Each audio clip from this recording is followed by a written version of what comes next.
얼마 전에 한 지방 목사님들하고 모임의 자리가 있어서 이런저런 얘기를 하다가 한 목사님이 이런 하소연을 하는 겁니다.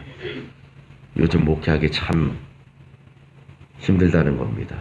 그래서 뭐가 그렇게 힘드시냐고 여쭤봤더니 그분이 대답하기를 한마디로 얘기하면 교인들이 자기 말을 잘 안 듣는데요. 그래서 어떤 무슨 일을 하거나 어떤 계획을 가지고 해 나가려고 할 때 자꾸 트집을 잡고 벌고 넘어지고 그렇게 한다라는 거예요. 그럴 때마다 이제 이 목사님은 이 사람들이 나를 무시한다라고 생각을 하면서 목회자로서 자괴감에 빠질 때가 있다고 말씀하셨습니다. 그러면서 한숨을 푹 쉬면서 이렇게 얘기하는 겁니다. 정 목사, 정말 목사의 권위가 완전히 떨어져 버렸어. 뭐가 떨어졌다고요? 권위가 떨어졌대요. 권위라는 말이 뭘까요? 사전을 찾아보면 권위는 다른 사람이나 집단을 통솔하여 이끄는 힘이라고 나와 있습니다. 그러니까 목회자가 교회를 또 교회 성도들을 잘 이끌어가야 될 사명이 있잖아요. 책임이 있잖아요. 그 일을 잘 감당하려면 반드시 권위가 있어야 된다는 거죠. 목회자로서의 권위, 목사로서의 권위. 그 권위가 없어져 버리면, 사라져 버리면 방금 말씀드린 그 목사님처럼 목회하는데 참 어려움을 많이 겪게 될 것입니다. 근데 사실 이 권위라는 것은 목회자뿐만 아니라 우리들도 다 소유하고 싶어 하는 것 아니겠습니까? 우리는 모두 누군가로부터 이끌림을 당하거나 누구를 쫓아가는 것이 아니라 다른 사람들을 이끌어가고 따라오게 하는 존재가 되기를 원합니다.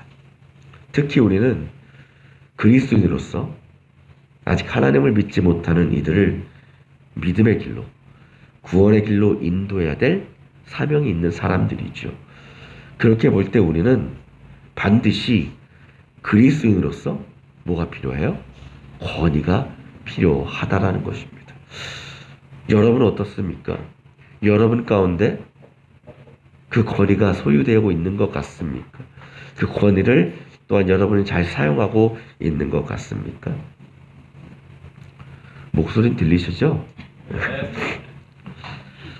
하루는 예수님께서 가버나움이라는 곳에 가셔서 안식일에 그 가버나움에 있는 유대교 회당에서 말씀을 전하시게 되었습니다. 근데 그 일은 상당히 이례적인 일이었습니다. 왜냐하면 회당에서는 주로 누가 말씀을 전하느냐?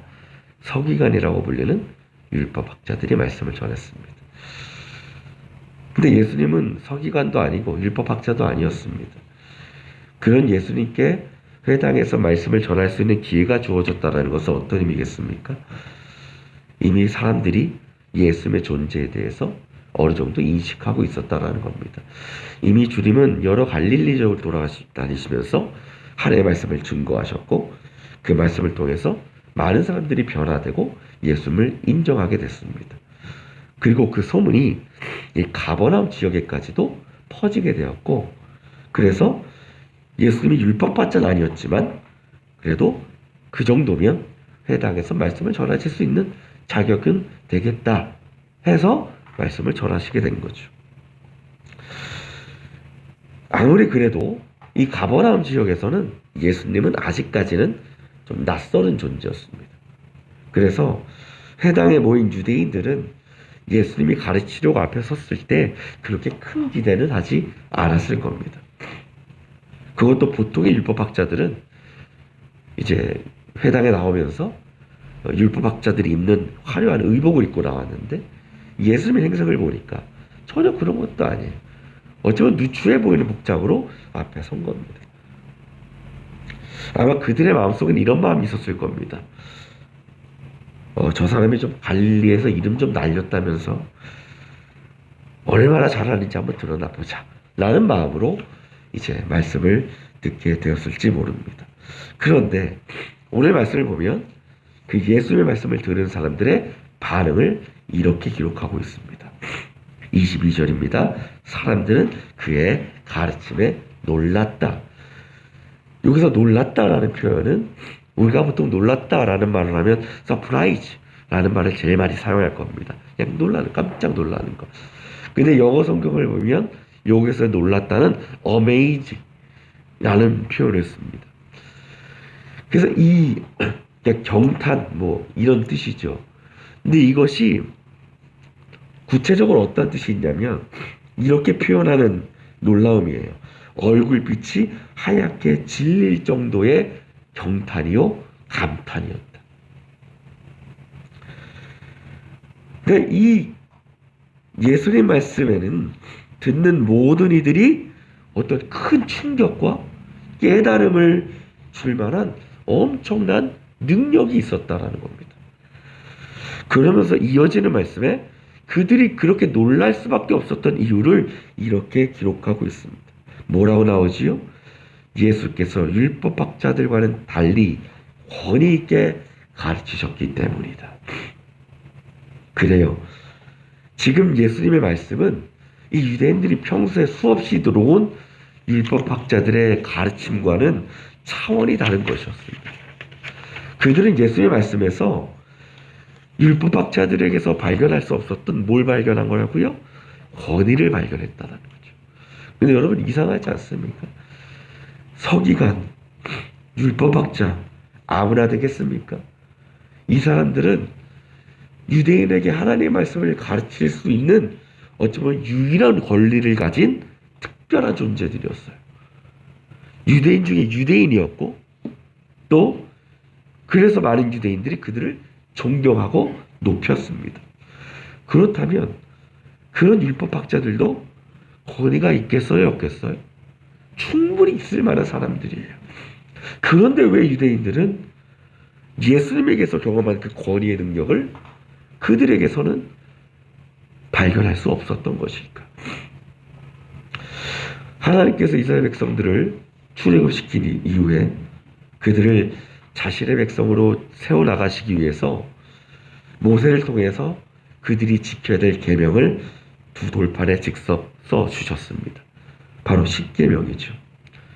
이후에 그들은 그 십계명을 기초로 해서 세상에서 지켜야 될 수많은 규칙과 규례들을 만들기를 원했습니다. 그러니까 십계명에 만족하지 않고 거기로서 파생된 수많은 규칙들을 지키기를 원했어요. 그래서 그것을 연구하고 발전시키기 위한 학자의 계급들이 생기게 됩니다. 그들이 누구냐? 서기관이요, 율법학자들이라는 거죠. 그래서 그들의 노력으로 무려 613개나 되는 율법의 조항들이 만들어졌고 그것을 토라라고 부르며 유대인들은 지켜나갔습니다. 그리고 율법학자들은 그것을 가지고 유대인들에게 하나님의 백성으로 살아가야 될 어떤 조건들을, 지침들을 가르쳤다라는 거죠. 그러려면 이 율법학자들은요, 수백 개, 600개가 넘는 율법에 대해서 빠삭하게 알고 있어야 됩니다. 다 이해하고 깨닫고 있어야 됩니다. 이게 보통 지혜를 가지고 되겠습니까? 보통의 능력 가지고 가능하겠습니까? 아니죠. 그렇게 보면 엄청나게 똑똑한 사람들이에요. 그래서 사람들이 그들 랍비라고 부르며 존경하기도 한 거죠. 그런데 그들이 가지고 있던 치명적인 약점이 하나 있었습니다. 그것이 뭐냐? 그들의 가르침 가운데는요, 자신들의 경험이나 자신들의 깨달음이 전혀 없었다라는 겁니다. 그들은 그저 자기가 이미 알고 있는 것, 그저 기록되어 있는 것을 앵무새처럼 끊임없이 반복만 할 뿐이었습니다. 그런 가르침은 유대인들의 마음에 감동이 생기지 않는 겁니다. 깨달음을 줄 수가 없는 겁니다. 그러니 말씀을 통해서 변화될 수가 없는 거죠. 그러나 예수님은 달랐습니다. 예수님의 가르침은 그저 정해진 내용을 읊어대는 게 아니었습니다. 예수님은요, 기존에 있던 사상이나 의견이 아니라 예수님 자신의 존재 자체를 가르쳐 주셨습니다. 그것도 하나님으로부터 받은 능력과 또 언어로 자신의 존재를 드러내셨다라는 겁니다. 설교도 마찬가지 아닐까 싶습니다. 목회자는 그냥 성경을 문자적으로 문법적으로 읽고 묵상하고 해석하고 연구하는 것으로 머물러서는 안 됩니다. 목회자가 설교를 전함에 있어서 무엇보다 중요한 것은 반드시 그 말씀의 능력과 은혜를 먼저 경험해야 된다는 겁니다.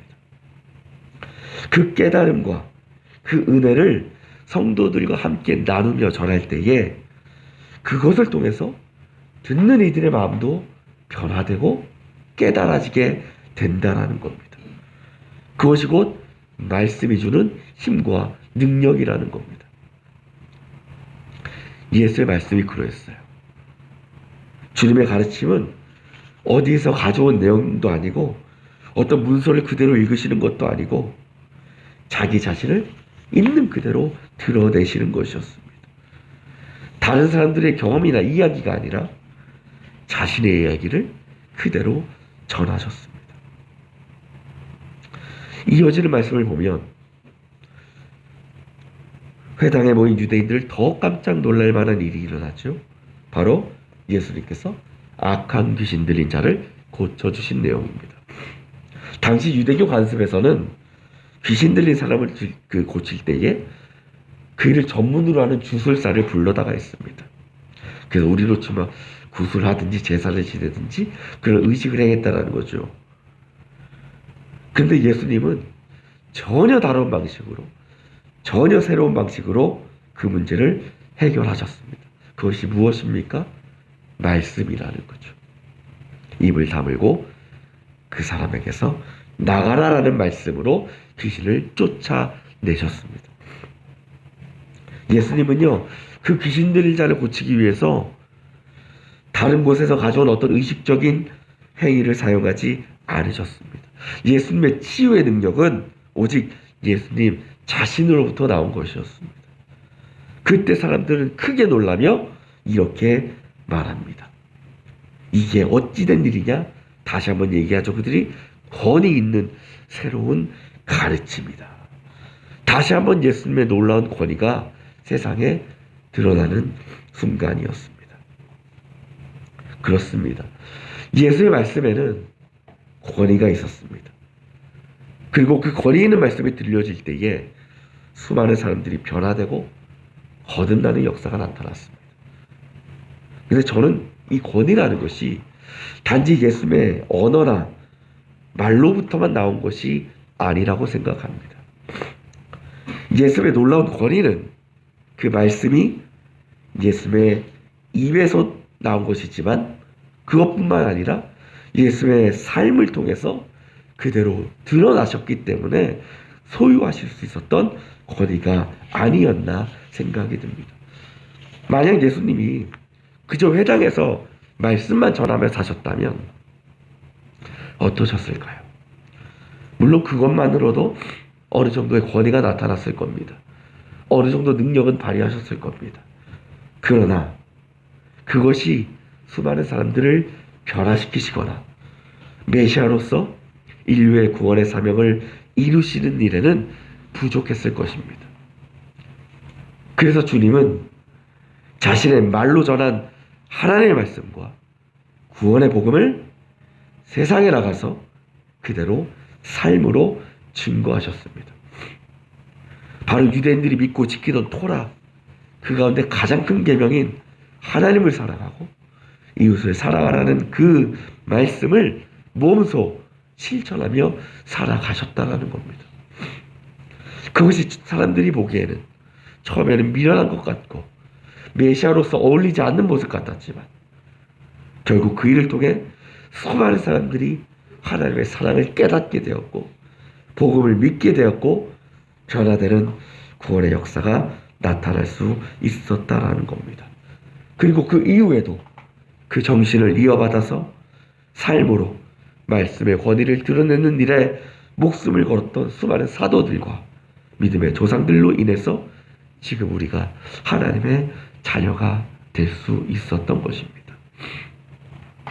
앞서 저는 목회자로서 권위가 떨어진 자신의 상을 걱정하면서 근심하던 한 목사님의 이야기를 전해드렸습니다.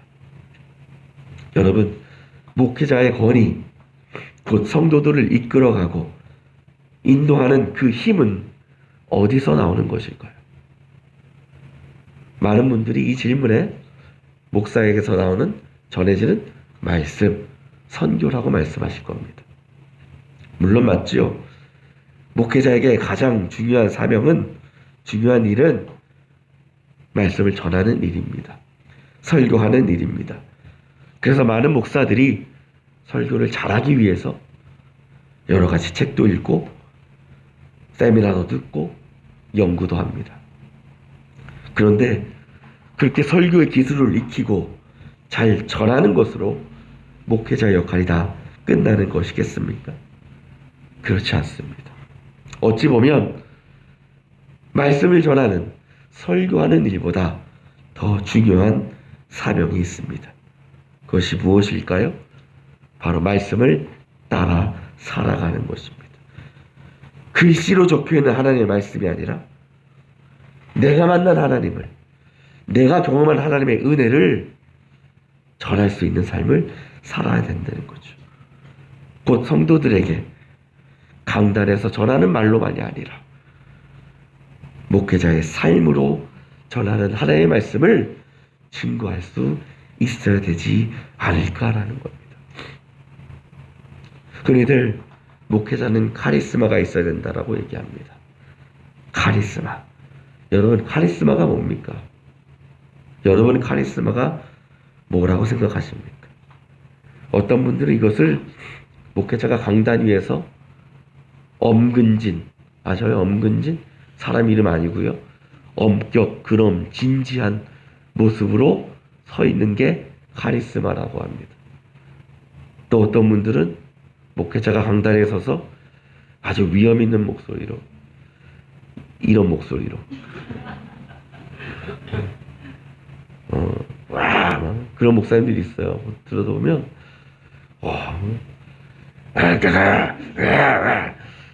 그래서 목사님 영적으로 충만하다 그렇게 막 생각한다. 그걸 카리스마라고 느끼는 분도 있어요. 또는 목사는 어떤 직책을 이용해서 성도들을 막 휘어잡으려고 하는 그런 것들을 카리스마라고 생각하는 사람들도 있습니다. 근데 여러분, 이 카리스마라는 말이 어디에서 나온 말인지 아십니까? 바로 은혜를 뜻하는 카리스에서 나온 겁니다. 그리고 그 은혜로부터 받은 선물, 곧 우리가 은사라고 부르는 것이 카리스마인 것입니다. 갈라디아서 5장 22절을 보면 8가지 은사, 곧 성령의 열매들을 기록하고 있습니다. 바로 사랑, 기쁨, 화평, 인내, 친절, 선함, 신실, 온유, 절제입니다. 여러분, 이 8가지를 지키며 사는 것을 한마디로 얘기하면 예수님처럼 살아가는 겁니다. 예수님을 닮아가는 겁니다. 곧 목회자로서 진정한 권위는, 진짜 카리스마는 성도들에게 전하는 하나님의 말씀을 순종하며 먼저 살아가는 것. 먼저 주님의 사랑과 섬김과 헌신을 보여주는 것. 그것이 진정한 카리스마라는 겁니다. 지금 이 세상에는 율법학자와 같은 목회자가 참 많은 것 같습니다. 그래서 설교는 기가 막히게 하는데, 말발은 진짜 좋은데 그의 삶의 모습을 보면 전혀 말씀대로 살지 못하고 목회자로서의 삶을 살지 못하는 사람들 얼마나 많은지 모릅니다. 하나님의 주인이라고 얘기하면서 자신이 주인이 돼서 교회를 지배하려는 목사들이 있습니다. 하나님과 이웃을 섬기라고 말은 하면서도 자신의 유익을 위해서 온갖 죄를 짓고 성도들을 이용하려고 하는 목사들도 있습니다. 겸손하고 낮아지라고 설교하면서도 자기는 어떻게 해서든 높아지고 권력을 잡으려는 목사들이 많습니다. 비단 목사들 뿐이겠습니까? 우리 성도들도 마찬가지입니다. 왜 그렇습니까? 하나님께서는 저와 여러분을 자녀로 삼아주시면서 그리스도인으로서 감당해야 될 사명을 허락해 주셨기 때문입니다. 그 사명이 무엇입니까? 이 땅 가운데 온 인류의 구원을 이루어 나가는 일. 아직 주를 믿지 않고 방황하는 영혼들을 주님께로 인도하는 일입니다. 여러분은 그 일을 잘 감당하고 있습니까? 혹시 나 전도하는데 사람들에게 하나님의 말씀 전하면서 하는데 사람들이 변화되지 않아요? 이렇게 실망하고 있지는 않습니까? 그렇다면 한번 내 자신에게 이렇게 물어볼 수 있어야 됩니다. 나는 말로 아닌 나의 삶을 통해 주님을 증거하고 있는가? 지금 이 땅에 수많은 교회와 또 우리 그리스도인들은 세상의 조롱을 받고 있습니다. 손가락질을 당하고 있습니다. 그 이유가 무엇입니까? 그들이 악해서일까요? 이 세상에 복음이 전해지지 않아서일까요? 아닙니다. 바로 우리가 하나님의 말씀대로 예수님의 가르침대로 살아가고 있지 못하기 때문입니다. 그래서 세상 사람들에게 그리스도인으로서의 거룩함을 드러내며 살지 못하고 있기 때문입니다. 그런 우리에게서 어떻게 말씀의 권위가 나오겠습니까? 어떻게 카리스마를 드러내며 살아가겠습니까? 어떻게 우리를 통해서 사람들이 주님을 만나고 변화될 수 있겠습니까? 사랑하는 여러분, 바라기는 우리 머릿돌교회 모든 성도들의 삶 가운데 오늘 유대의 회당에서 예수님의 말씀을 들었던 유대인들이 경험했던 예수 그리스도의 권위가 우리가 만나는 모든 사람들에게서도 나타나고 경험되어지기를 원합니다. 그래서 우리의 삶을 통해서 전해지는 주님의 말씀을 통해서 그들이 회복되고 구원받게 되는 은혜가 있기를 원합니다. 그를 위해서 우리는 먼저 듣고 배우는 하나님의 말씀이 우리의 머리와 우리의 말로 머무는 것이 아니라 우리의 삶으로 드러나야 될 줄 믿습니다. 주님께서 우리에게 먼저 보여주신 사랑과 섬김과 배려와 희생의 삶을 저와 여러분도 열심히 살아내며 이 세상 가운데 권위 있는 새로운 가르침으로써 많은 이들을 주님께로 인도하고 이끌어가는 그 믿음의 사명 잘 감당하고 또 그와 더불어 풍성한 말씀의 열매를 거둘 수 있는 우리 모든 성도들, 우리 교회가 되기를 주님의 이름으로 축원합니다.